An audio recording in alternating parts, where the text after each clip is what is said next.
ఈ రోజు యావత్ సభ్య సమాజం తలదించుకునే విధంగా తెలుగుదేశం పార్టీ నాయకులైనటువంటి చంద్రబాబు నాయుడు, లోకేష్, పవన్ కళ్యాణ్ వీళ్ళ ముగ్గురికి సంబంధించినటువంటి సోషల్ మీడియా ఏదైతే ఉందో, మరి లోకేష్ ఐటీడీపీ అని చెప్పి ఒక సోషల్ మీడియాని కోట్ల రూపాయలు పెట్టి దాన్ని నిర్వహిస్తున్నాడు.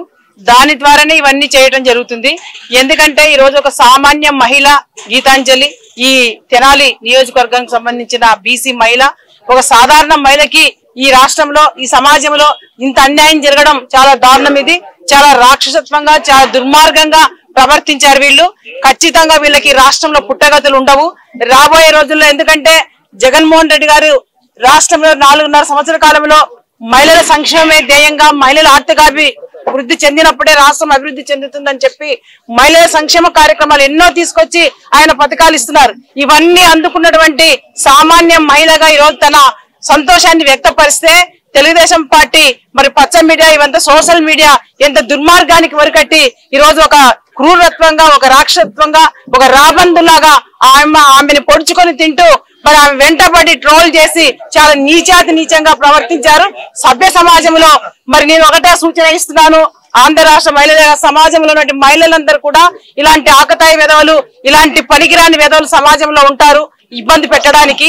వాళ్ళు కేవలం వాళ్ళ స్వార్థ రాజకీయాల కోసం, వాళ్ళ యొక్క అవకాశాల కోసం ఈ రోజు ఈ విధంగా మహిళల్ని, బెనిఫిషియర్స్ ని కూడా వదలటం లేదంటే ఎంత నీచంగా పాల్పడుతున్నారో, తెలుగుదేశం పార్టీ రాజకీయాలు ఎంత నీచంగా ఉన్నాయో మహిళా తల్లులందరికీ ఒక రాష్ట్ర మహిళా అధ్యక్షుడిగా నేను వాళ్ళకి విజ్ఞప్తి చేసేది ఒకటే, మహిళలందరూ కూడా మెంటల్ గా చాలా స్ట్రాంగ్ గా మహిళలు ఉండాలి. మనం ఎప్పుడైతే మెంటల్ గా స్ట్రాంగ్ గా ఉంటామో ఎలాంటి సమస్యలు వచ్చినా మరి ఎదుర్కొనే శక్తి మహిళలకు ఉండాలి. అప్పుడే మన కుటుంబాన్ని మనం కాపాడగలుగుతాం.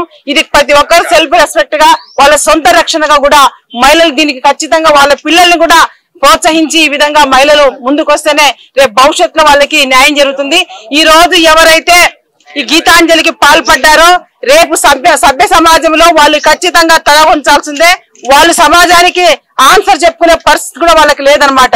ఇంత నీచంగా దిగజారిపోయినటువంటి వీళ్లకు 2024 ఎన్నికల్లో ఖచ్చితంగా ఆంధ్రంలో ఉన్నటువంటి మహిళా తల్లులందరూ కూడా చాటలు పొరగలు ఎత్తుకొని వీళ్ళకి బుద్ధి చెప్తారు, తరిమి వీళ్ళని కొడతారని చెప్పి కూడా నేను ఈ సందర్భంగా ఆంధ్ర రాష్ట్ర మహిళా తల్లులందరూ కూడా ఈ గీతాంజలికి జరిగిన అన్యాయాన్ని మనందరం అన్యాయంగా, మనందరం ప్రతి ఒక్కరు కూడా సభ్య సమాజంలో అందరం కూడా ఆ కుటుంబానికి అండగా నిలబడాలి.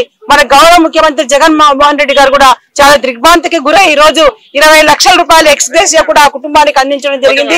ఆ పిల్లల చదువు కూడా ఈ రోజు బాధ్యత తీసుకుంటారని చెప్పి కూడా ముఖ్యమంత్రి గారు చెప్పారు. మరి ముఖ్యమంత్రి గారు మహిళల అభివృద్ధి కోసమే కాదు, రక్షణ కోసం దిశ యాప్ చట్టాన్ని కూడా తీసుకొచ్చి ప్రతి 2000 జనాభా ఉన్న ప్రతి సచివాలయాన్ని కూడా ఒక మహిళా కానిస్టేబుల్ కూడా నియమించారు. అంటే మహిళలకి ఏ విధంగా ప్రభుత్వంలో రక్షణ ఉంది, ఆర్థిక స్వాతంత్రత ఉంది. ఇవన్నీ చూసి ఏమి చేయలేని తెలుగుదేశం పార్టీ చంద్రబాబు నాయుడు 14 సంవత్సరాలు ముఖ్యమంత్రిగా ఉండి ప్రజలకు గుర్తుండే ఒక సంక్షేమ కార్యక్రమం, ఒక పథకం కూడా ఆయన చేయలేదు. కనీసం ఎస్సీ ఎస్టీ బీసీ మహిళల్ని ఏ రోజు కూడా గౌరవించింది లేదు వాళ్ళు. కాబట్టే వాళ్ళకి ఇది వాళ్ళ రాజకీయాలు ఒక నైజంగా మహిళల్ని టార్గెట్ చేస్తూ, అవమానపరుస్తూ, ఇబ్బందులు గురి చేస్తూ ఆ పార్టీలో వస్తున్నది. కాబట్టి ఆ పంతాలనే ఈ రోజు గీతాంజలి కూడా ఇది అన్యాయం జరిగింది. ఈ అన్యాయాన్ని మేమందరం మరి మహిళలందరం కానీ వైఎస్ఆర్ పార్టీ నాయకులందరం కూడా దీన్ని ఖండిస్తూ ఆ కుటుంబానికి మేమందరం కూడా అండగా నిలబడతామని చెప్పి ఈ సందర్భంగా తెలియజేసుకుంటున్నాను. Like and subscribe Eagle Media Works.